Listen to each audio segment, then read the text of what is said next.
Violence in the Middle East has escalated, with Palestinian militants firing a rocket into Israel overnight and Israel launching airstrikes on Gaza. The region's first aerial attacks in several months follow clashes between Palestinians and Israeli police at a holy site in Jerusalem. CBS News Radio correspondent Robert Berger joins us now from Jerusalem with more on this. Robert, good morning. Thanks for being with us. So the Israeli military, as I understand it, has been carrying out operations across the West Bank. What more can you tell us about that? The Israeli military has been conducting raids just about every night for the past month in the West Bank.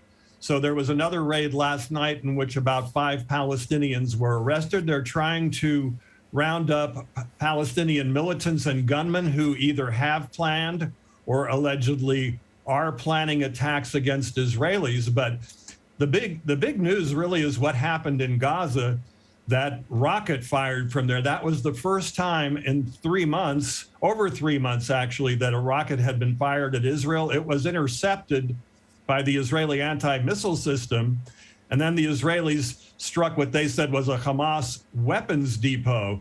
But this really poses the danger of a major escalation. It was just a year ago, during the Muslim holy month of Ramadan, which is happening right now, that Israel and the militants in Gaza fought an 11-day war. Palestinians fired thousands of rockets at Israel during that period, and the Israelis responded with hundreds of airstrikes. So now we're talking about one rocket and one Israeli airstrike, but certainly a big danger of escalation. Palestinians there seem to be sending a message that if violence continues at the Al-Aqsa Mosque in Jerusalem, that things could escalate and they could respond. So this violence is putting a strain on Israel's coalition government. Where do things stand, and how does this affect, future resolutions?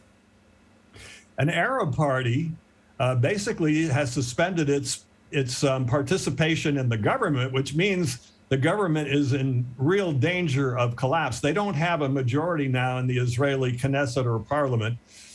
And so they say that if the violence escalates at the Al-Aqsa Mosque, that they could quit the government altogether. And if that happens, that would force a 5th Israeli election in just the past few years. Now, I don't think this is going to happen for the next few weeks. For one thing, Israel's Knesset or parliament is in recess for Passover.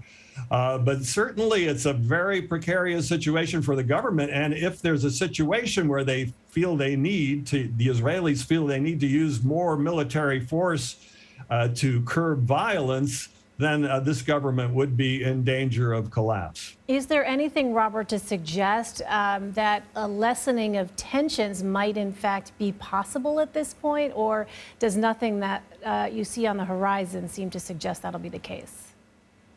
Well, things haven't gotten out of hand yet. I mean, if we go back to last year when there was a big riot at the Al-Aqsa Mosque, which, by the way, there was another big riot last Friday, but things have not escalated in the same way. Last year, the Palestinians basically gave an ultimatum in Gaza. Then they started firing rockets at Jerusalem, which led to that 11-day conflict. So far, I think everyone is treading more carefully. I mean, they fired one rocket.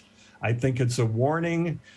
Certainly, the Israelis and other moderate players in the region, such as Egypt, Jordan, are trying to calm the situation, talking to the militant groups in Gaza not to escalate the situation. All right. It is a long and painful history, as you point out. Robert, thank you very much for your insight and reporting. We appreciate it. Thank you.